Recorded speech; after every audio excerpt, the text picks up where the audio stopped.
So hello every one. നമ്മൾ Sunday ആയിട്ട് നമ്മൾ രാവിലെ തന്നെ അമ്പലത്തിൽ പോകാൻ പ്ലാൻ ചെയ്തു. ഞാൻ മണ്ണാർശാല അമ്പലത്തിൽ പോകാനാണ് വിചാരിച്ച്. എൻ്റെ വീടിൻ്റെ അവിടെ നിന്ന് ഒരു 1 അവറേ ഉള്ള അമ്പലത്തിലോട്ട്. കാറിലൊക്കെ പോവുകയാണെങ്കിൽ 1 അവർ പോലും ഇല്ല. അപ്പം നമ്മൾ രാവിലെ ഇറങ്ങി, നമ്മൾ അമ്പലത്തിൽ പോയി.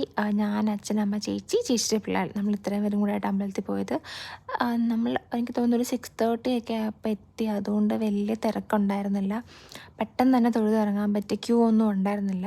പക്ഷെ നമ്മൾ ഇറങ്ങുന്ന സമയത്ത് പിന്നെയും ആൾക്കാർ ഭയങ്കര തിരക്കൊക്കെ ആയി വരുമായിരുന്നു. അമ്പലത്തിൽ നമ്മൾ തൊഴുതിറങ്ങി. ഇതാണ് ചേച്ചിയുടെ പിള്ളേർ. നമ്മൾ തിരിച്ചു വരുന്നവർക്ക് നമ്മൾ ഹരിപ്പാട് അമ്പലത്തിലും കൂടെ കയറി. അവിടെ നിന്ന് അടുത്ത് തന്നെയാണ്, മണ്ണാർശാല അമ്പലത്തിൻ്റെ അടുത്താണ് ഹരിപ്പാട് അമ്പലം. അവിടെ നിന്നും ഇറങ്ങി. അവിടെ നിന്ന് ഇറങ്ങുന്ന സമയത്ത് ചെറിയ മഴയൊക്കെ ഉണ്ടായിരുന്നു. So that's it. തിരിച്ചു വരുന്നതിലേക്ക് നമ്മൾ അമ്പലപ്പുഴയിൽ വഹാബിക്കയുടെ കടയിൽ നമ്മൾ പൊറോട്ടയും ബീഫും കഴിച്ചു. ശരിക്കും പറഞ്ഞാൽ ഈ ഒരു പൊറോട്ടയും ബീഫിനും കൂടെ 60 രൂപയുള്ളൂ ഈ ഒരു പ്ലേറ്റ് എന്ന് പറയുന്നത്, 4 പൊറോട്ടയും ബീഫും.